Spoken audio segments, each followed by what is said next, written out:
I loved this chapter for many obvious reasons, because it is so related to wellness and mindfulness.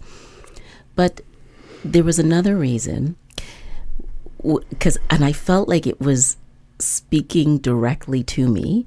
So Lisa Miller writes a story about Walter and how he discovered his calling. And Walter was also inspired by Howard Thurman. That's his name, right? That's right, yeah. So many years ago, I had come across some of the writings of Howard Thurman, and I felt like it was being poured into me. So when I read that chapter, I thought, I really, outside of my discovery, I really don't hear about this person. So I just thought, this book is meant for me.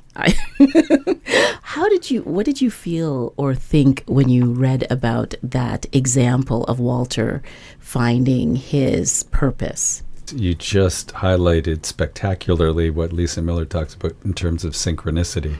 The whole story is about synchronicity, and then you engaging in that demonstrated that synchronicity carried to you as well. So, well, the beauty is in the awareness that this man and his thoughts and his teachings have entered into Walter's life, and that there's been this beautiful thread throughout Walter's life of the impact, the experience, the blessing that Howard Thurman has been, and that he's aware of it. And I think that's part of the key, is that sometimes things come to us, they appear to us, they're given to us, and we don't even notice. Right. And Walter noticed.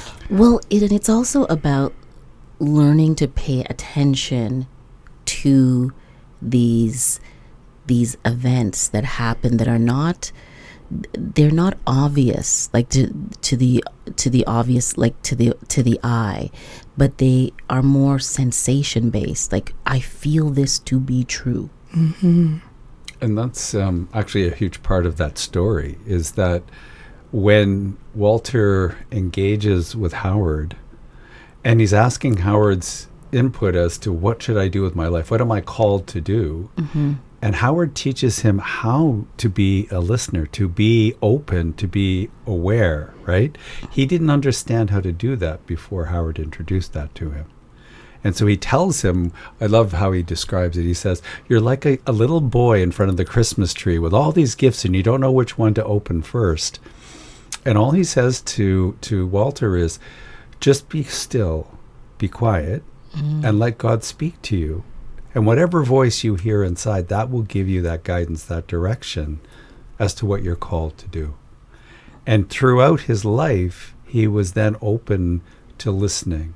And by listening, he was able then to determine what he was going to do. He even ends up, being the world-renowned expert on Howard Thurman, simply because he allowed himself that awareness, and he learned that from Howard. Well, and it's not about being led by the achieving mind. No. Right. You're being led by listening to what cannot be seen but felt.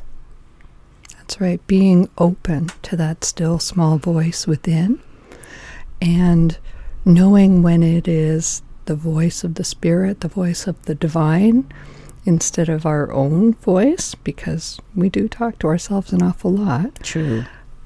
For me, the litmus test for that is this the most loving thing I can do?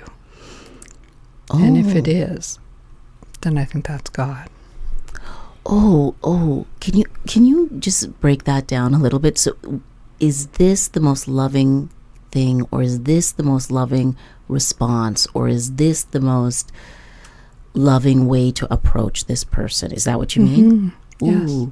Because God is in that love. God is love.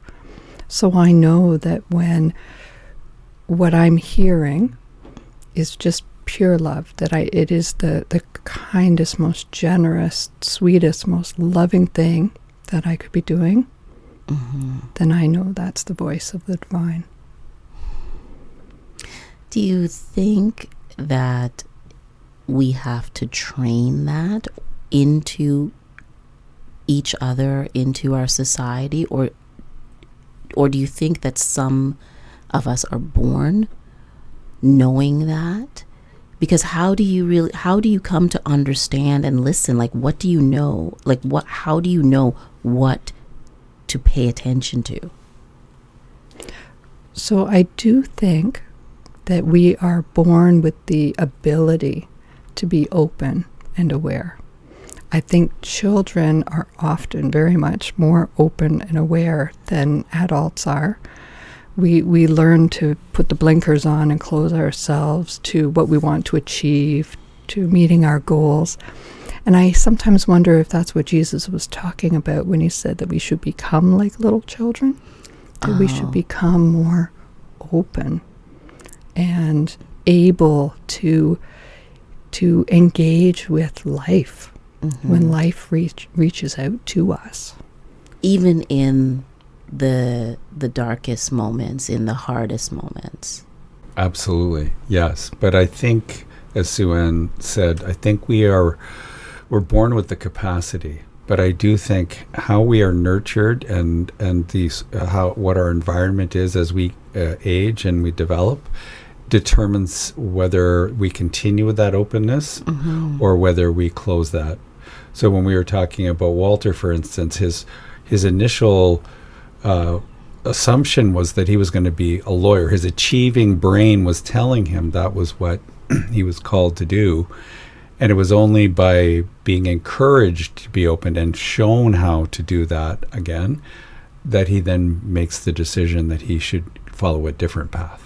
But it's the rejection, isn't it? It's the rejection of not getting into one of the programs that helps him to be open. Is that right? I think it helps to guide his choice, but I think that sense of being open is something that he was encouraged and shown how to do by Howard Thurman. I don't think that was something that he was engaging in before that. But sometimes it is those setbacks or those losses in our lives that kind of force us to take stock, to rethink, to be more open, because the path has become bumpy. When it's smooth, it's easy to just kind of keep our heads down and move ahead. Yes. But, when the road gets tough, when we've fallen and need to pick ourselves back up, when we've been sick or hurt, that I think is really when we are most open to finding new ways forward, new life-giving, healing ways. Earlier we told you, because you asked us about our journey toward being priests, and it was us going through some very challenging times that we then took stock.